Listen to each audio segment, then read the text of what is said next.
Welcome to the Counselling Tutor Podcast, the must-listen-to podcast for students of counselling and psychotherapy. Here are your hosts, Rory Lees-Oakes and Ken Kelly. Hello, I'm Rory, and with me, as always, is Ken. How are you, Ken? I am exceptionally well, Rory. Very delighted to be here. This is episode 130 of the Counselling Tutor Podcasts. 3 topics that we're going to be bringing you today, starting off with contracting with your supervisor. What do you need to consider? Then we're going to check in with CPCAB, where Kelly Budd is going to be speaking about what we need to consider when placement hunting. And then we're going to be ending episode 130 with our third topic today, clients who push the boundaries. That's an exciting topic. So let's start us off today, Rory, with contracting with a supervisor. Yes, well, the reason I brought this to the podcast is this has come up in our Facebook group. And if you're listening and you don't know where our Facebook group is, type in Facebook, type in Counselling Tutor into Facebook, and you will find our group. It's a closed group. Knock on the door.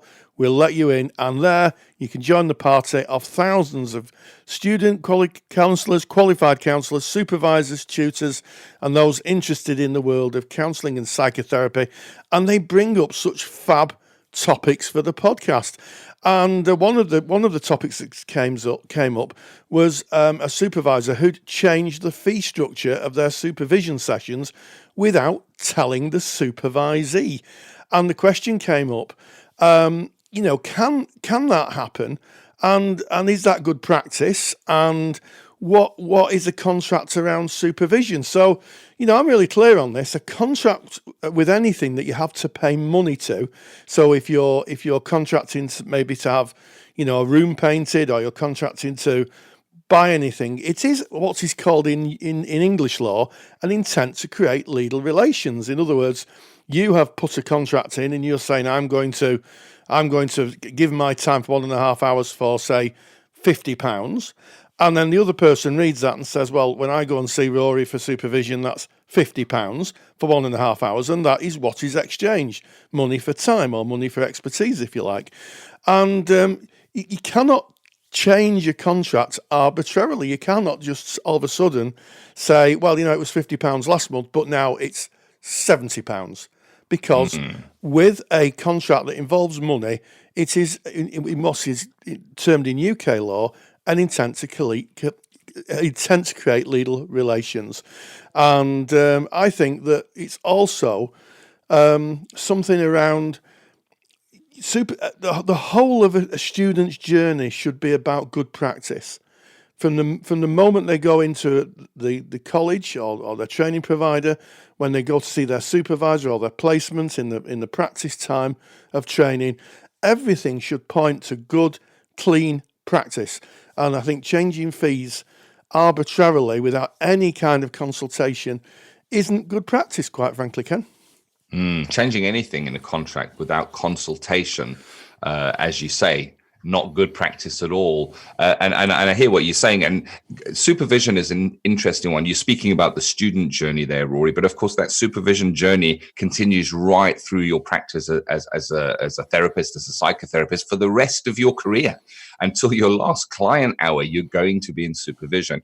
And supervision contracts can be very long. They can be years. They can be years and years that you might be with the same supervisor. So the message here is not that supervisors may never put their fees up, because that would be contrary to them making a living, because the cost of living would certainly go up in 5 to 10 years. This is about consulting. It's about maybe adding into the contract in the first place that the fee structure may be revisited once a year, or at least that notice would be given and it would be spoken about.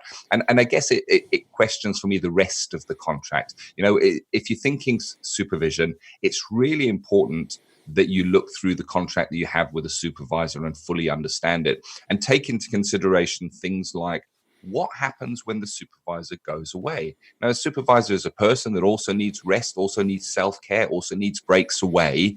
How is that managed? Is it mentioned in the contract. What happens if there is an emergency and the supervisor is not available? Is this mentioned in your supervision contract? Are you left high and dry, or is there another plan or another support structure in place? So there's a lot to consider.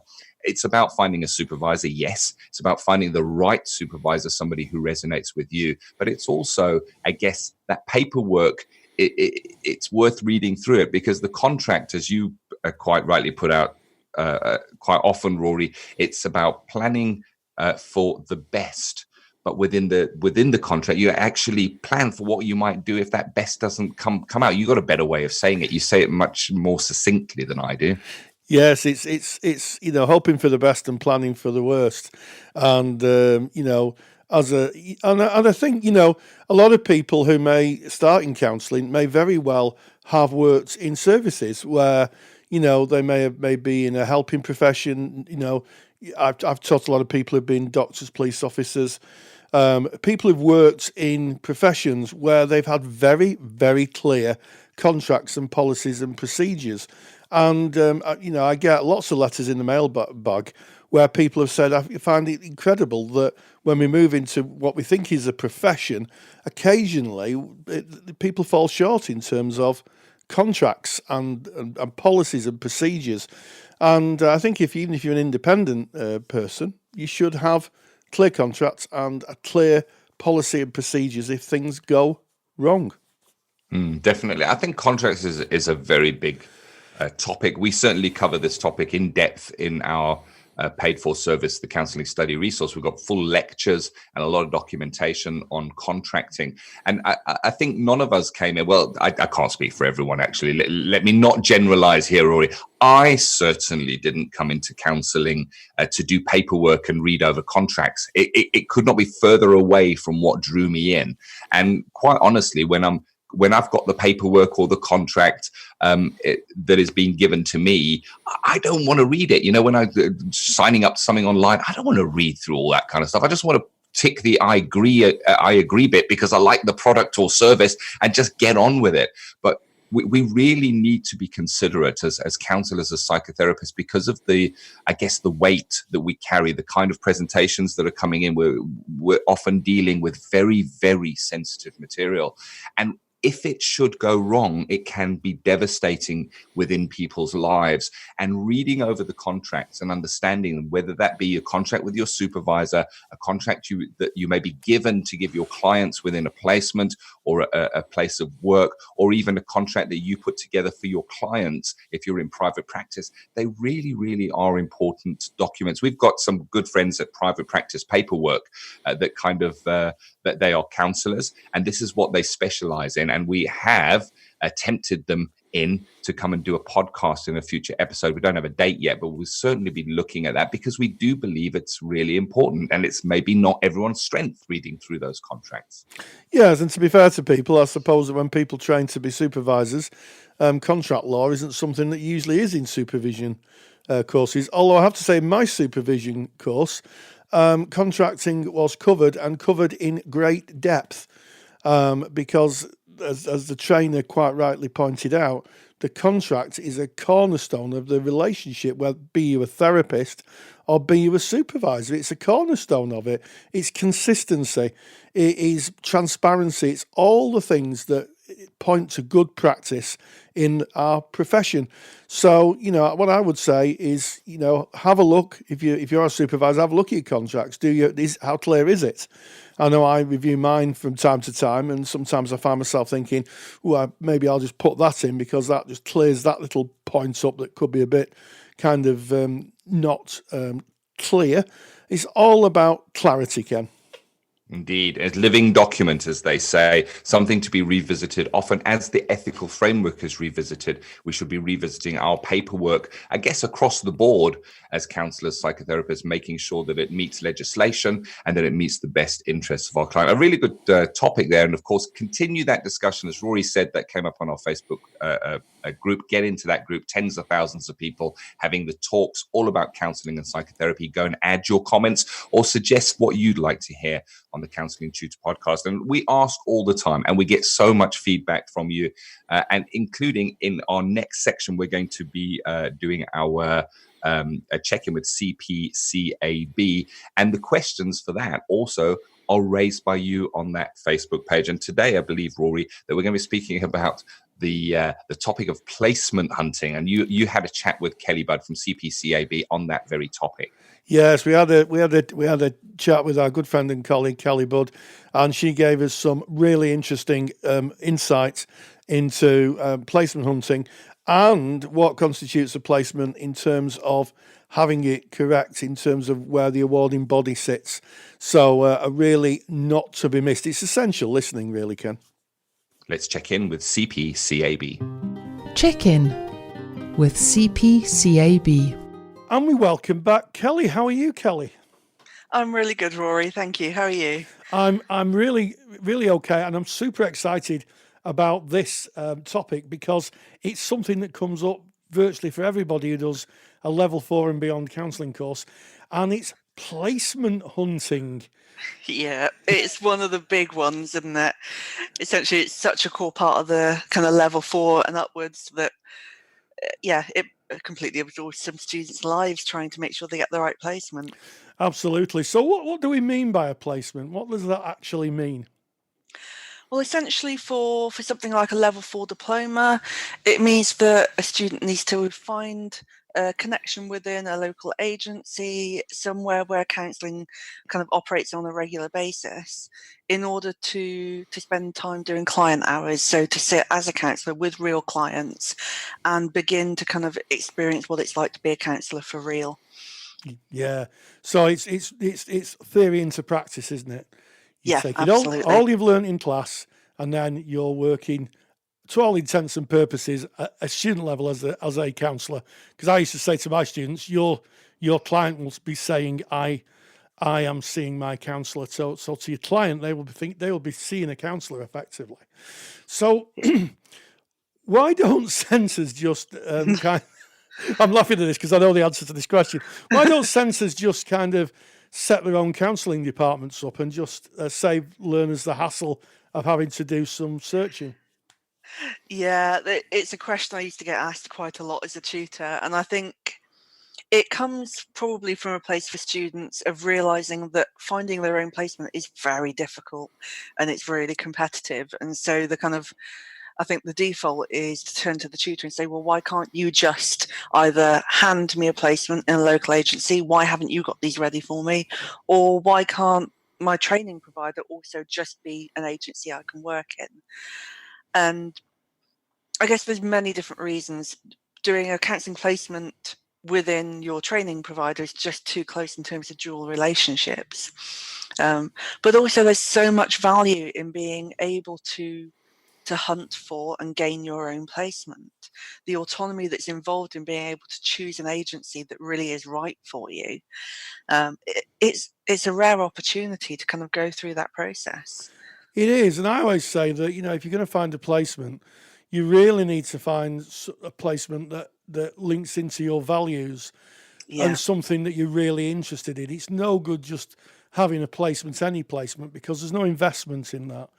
And I think students need to be invested. So it may be, I've had students in placement who may be, I've worked with, say, an organisation that's worked with, relatives of people who've had cancer or trauma or other things where they recognise that journey themselves and they want to give back. So I think that's important.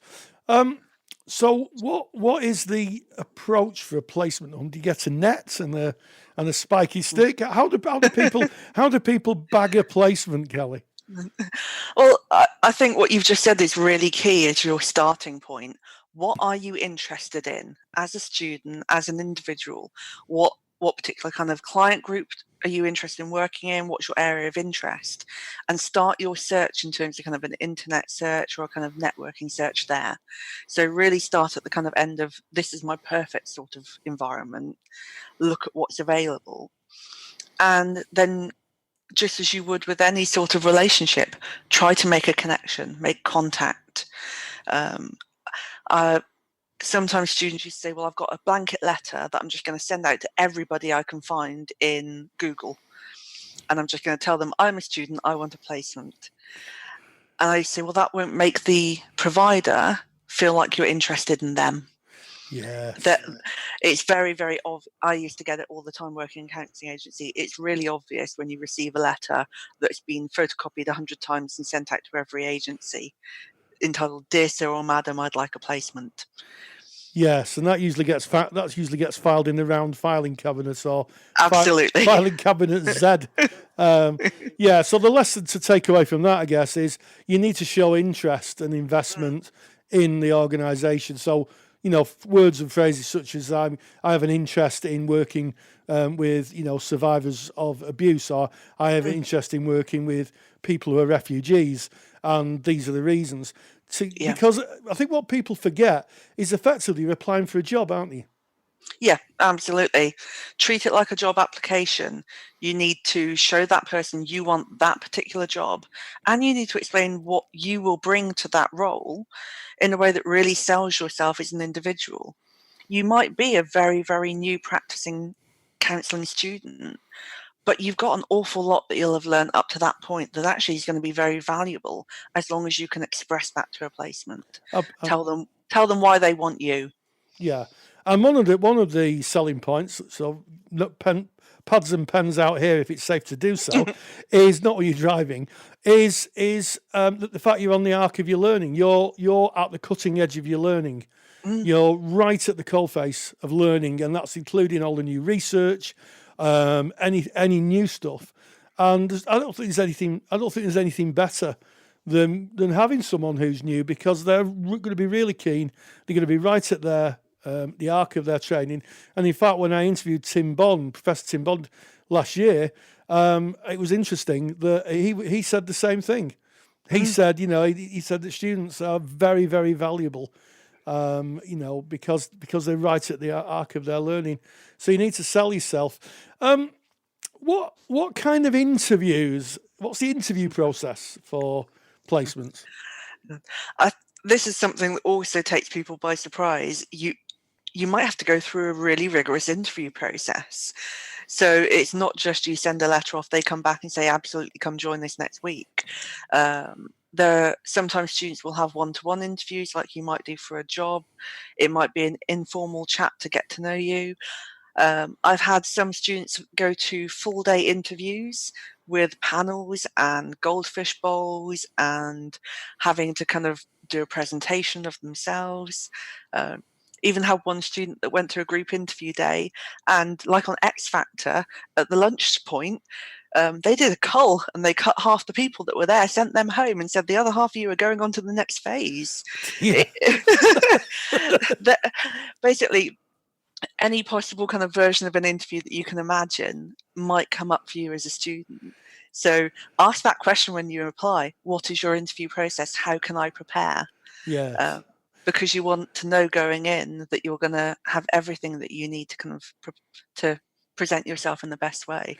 Yeah, I can remember my placements interview, and the person who interviewed me said the first question, and I prepared massively well because I was in sales for years, so you get used to preparing for an interview. And the first question was, "Have you got any hobbies?" Yeah. Yeah. Sometimes it's really informal. They want to know you as an individual. And I think the other thing to kind of bear in mind when you go for an interview is the mere concept of an interview means you may or you may not get the placement.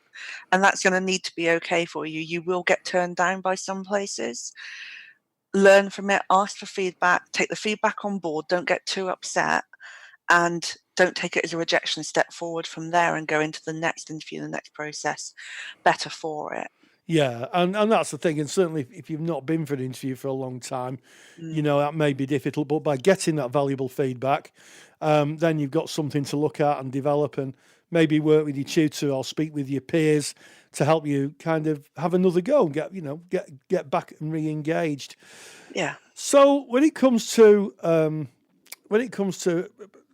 placements, I was speaking to Kelly just off camera, off the microphone, about someone I knew who'd been very entrepreneurial and set their own business up as a student, and even a contacted the employer who was unsurprisingly super keen to offer her as a counsellor to the workplace. And it was only when this was presented to her tutor that she realised that this wasn't going to happen. So why don't we just set students up in private practice, let them make a few pounds or earn some money, and just leave them to it?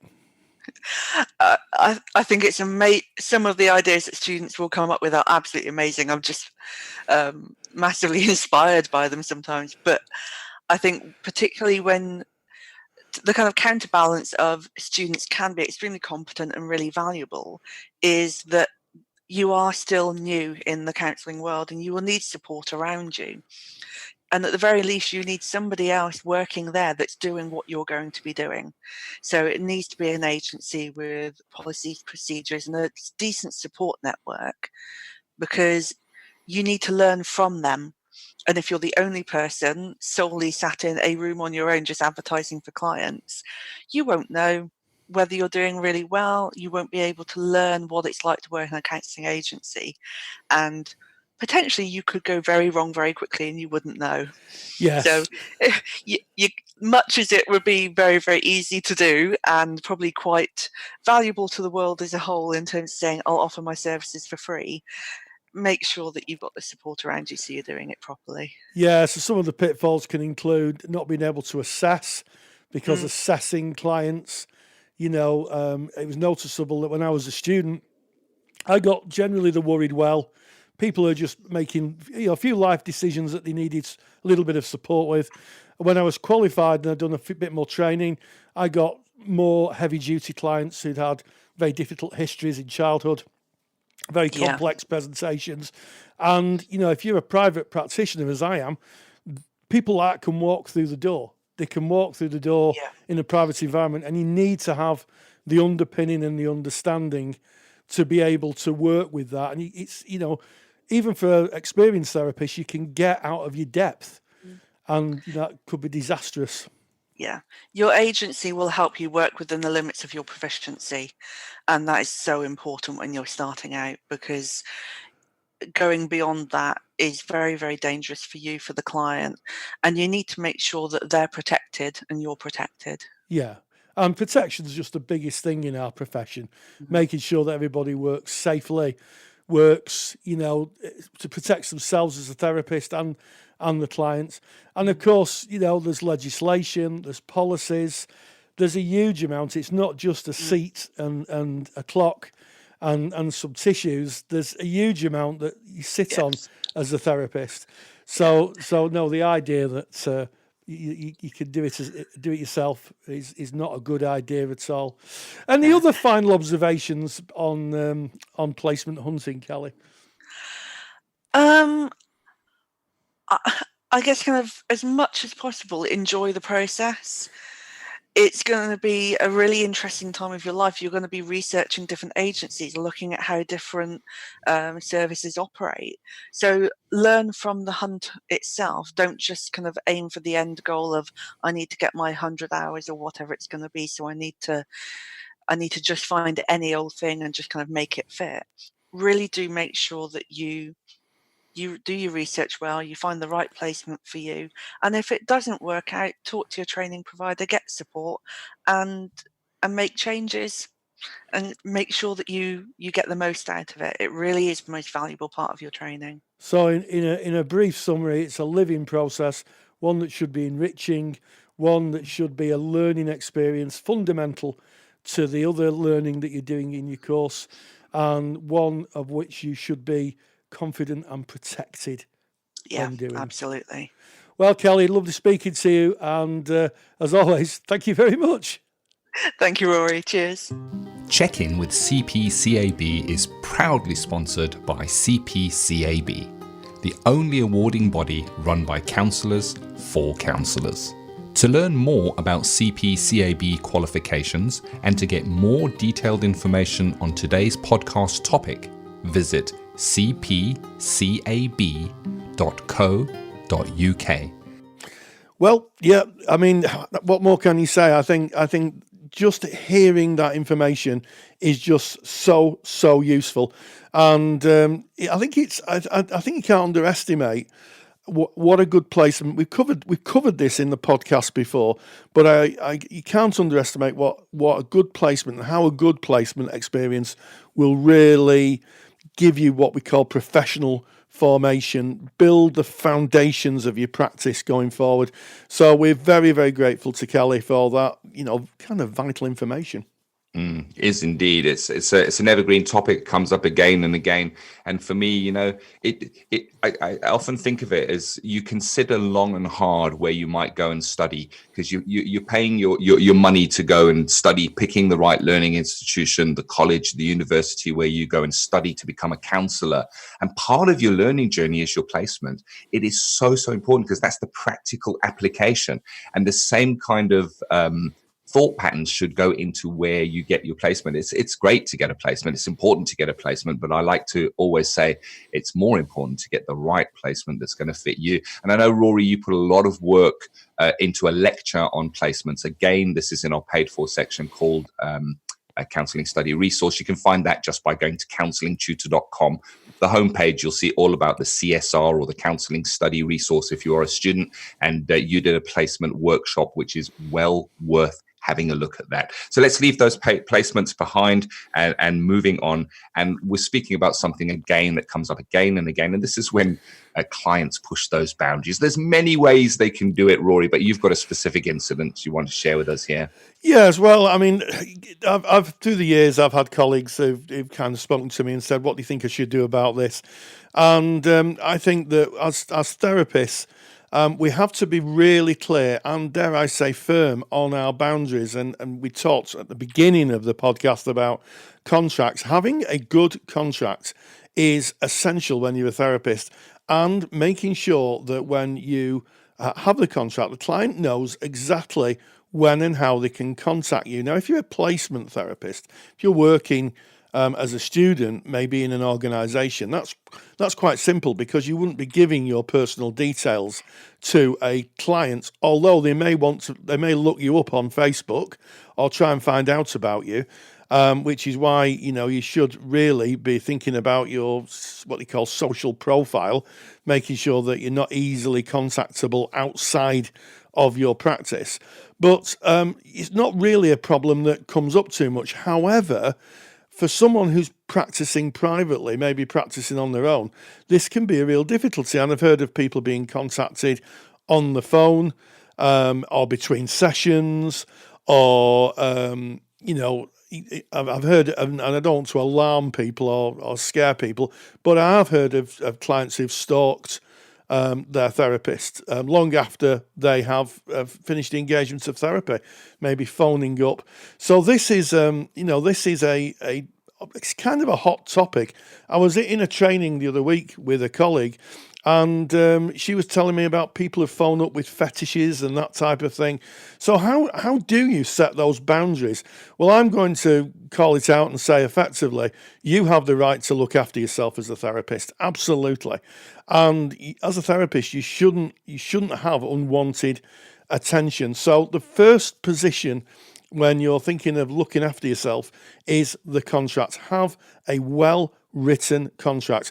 When you can be contacted, when the sessions are, when you'll answer the phone. I would even say have a different phone number for your client work than your kind of private. I know a lot of therapists have 2 mobile phones, and they just turn one off. When they finish work, they turn the phone off. And crucially, within the contract, they say, you cannot leave, you can leave a message, but it'll be only picked up every so often. So that it's very difficult. It makes it difficult for clients to contact people outside the set hours. Now, of course, clients may want to rearrange appointments, or you might have a client in crisis, which is why it's really essential that on that mobile phone you have some kind of message saying something like, I'm not here at the moment, but if you need any assistance, and maybe giving a support phone number. Certainly if you're working with clients who may be, having difficulties and struggling, you could change the message on your mobile phone to reflect that, and that can be sometimes helpful. But yeah, even if that doesn't work, I think that if you have someone who is stalking you, you need to sit down, you need to speak about that, check with your ethical body, check with your insurance company, and if it is pretty serious, you may have to consider, bringing in law enforcement. I've known, and I really don't want to really scare anyone here. It happens so infrequently, but I've known, people have become very, very unwell, stalk the therapist. In fact, when I worked for Mind, we had someone who would turn up outside the offices and try to follow the person home, and it got so bad that person sadly had to be sectioned under the Mental Health Act.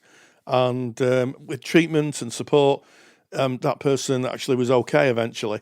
But we need to look after ourselves. It's essential, and the contract is the first position on that. It is, but boundaries come up again and again.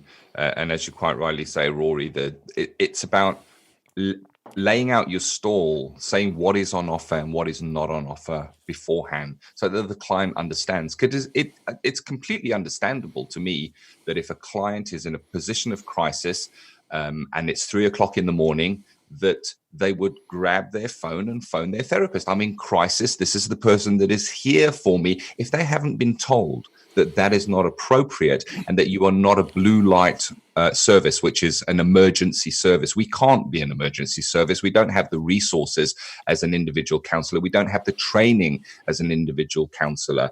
But that needs to be outlined. I often think of it as two farmers that have got farms right next to each other.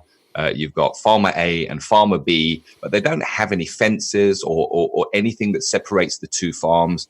But they think to themselves, well, you know what? We know this is my farm, and it kind of stops down by that big oak tree, and yours starts on the other side of the oak tree.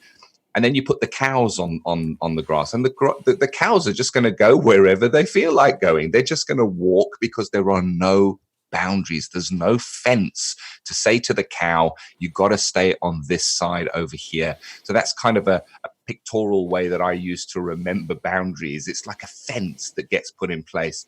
And just with clients contacting out of hours or when it is not their appointment time, within your contract, you can cover any contact outside of our chosen appointment time will only be to move or change appointments or to let me know you're running late or whatever that may be. And then you can put in a clause, which was given to me by my supervisor. I was in private practice, and it was very, very helpful. And that was that if you find yourself that you do need to contact me and it is in working hours and I am able to take the call, I would be happy to speak to you for between 3 to 5 minutes in order to maybe refer you on or to set an appointment date. And I'm not suggesting that that's going to be a fit for everyone. For many, it will not be a fit, and you won't be giving that phone number out at all. But it's about considering that, working with it. And boundaries is certainly something that you can take into your supervisor and spend a session of supervision talking about boundaries and working around that. And you may find that a client slightly overstepping a boundary helps you in your practice. It's going to happen. I can tell you that for free. It is going to happen. You're going to have boundaries that get broken. And when they do, it is a great learning opportunity to go back to your contract and think, how can I prevent this happening in the future?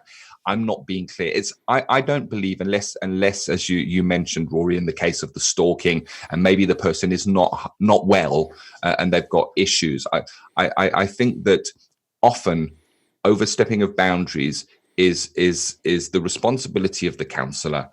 If it's overstepped and the person didn't understand that, then I would look to myself at being at fault for not giving that information. And that's a great learning opportunity for me to revisit that. How can I word it differently in my contract going forward? Yes, and I think there's two key aspects of this, certainly for in-session boundaries, where maybe a client is flirting with a therapist or is being particularly, and I use the word, I'm being thoughtful when I use this word, childish, maybe in a position where the client is almost like a child wanting the parent's love, because, therapy is an adult to adult transaction, but we acknowledge that sometimes clients go to a different place in their history, may see the therapist as someone from their past. And I can't get past any podcast without mentioning the word transference, of course, where, somebody sees the therapist as a element or a response to something historical, may see them as a parent figure, may see them as a former lover. And of course, you have what's called erotic and eroticized transference, where, the client may flirt with the therapist. And again, it's about understanding those theories. Without an understanding of erotic and eroticized transference, it's very, very easy not to work with it, because the key thing about transference is you rework it in the here and now. I've covered this in lectures, but reworking it means that you bring people into the here and now and are very, very clear about what the relationship is, and in some cases what it's not. And that takes a bit of skill, and it takes a lot of knowledge. You need to know these terms and what they mean and how to work with it.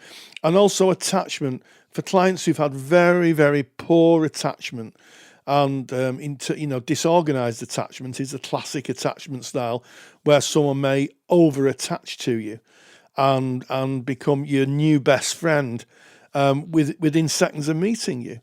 And again, it's understanding those theories and understanding how to work with that and help the client put themselves in a place of safety, because erotic and eroticized transference, or transference in general, or difficulties for the client due to attachment are difficulties they're finding in their lives.